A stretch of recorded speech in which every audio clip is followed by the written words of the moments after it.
Today I'd like to talk about the simple oil change. Well, the oil change itself may be simple, Dave, but there's some pretty important things to know about preventing oil sludge. Okay, I don't want to disrespect the oil change, so tell us more about oil sludge. Well, oil eventually turns into a jelly-like sludge. Now, sludge clogs up oil passages and keeps oil from getting to some areas of the engine, causing parts to wear out prematurely. And that means expensive engine repairs.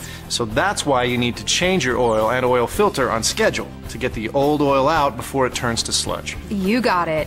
Your manufacturer should have a recommendation for how many miles you can go between oil changes. They usually have a number of months between recommended oil changes. That's because detergents and other additives in the oil break down over time. Many automakers are extending their oil change intervals. That makes it all the more important to use quality oil and oil filters in your vehicle. So give us more detail on the recommended oil change intervals. Well, it can be complicated. Your owner's manual will have a recommendation for time and mileage, but you need to remember that it's based on using the recommended weight of oil. And if your vehicle came from the factory with synthetic oil, the recommended intervals assume you continue to use synthetic. What about how you drive? Does that affect your oil change interval? Yeah, how you drive can have a big effect.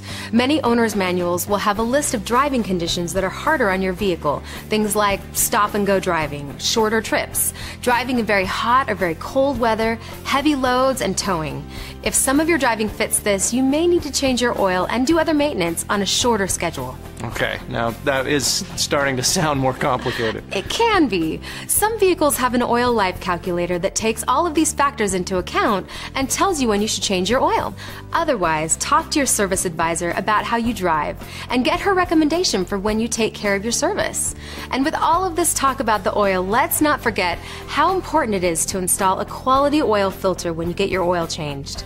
Finally, if any of the steering or suspension parts can be lubed, your technician will take care of that with a lube, oil, and filter service. Okay, thanks, Brittany. I'll never refer to it as a simple oil change again.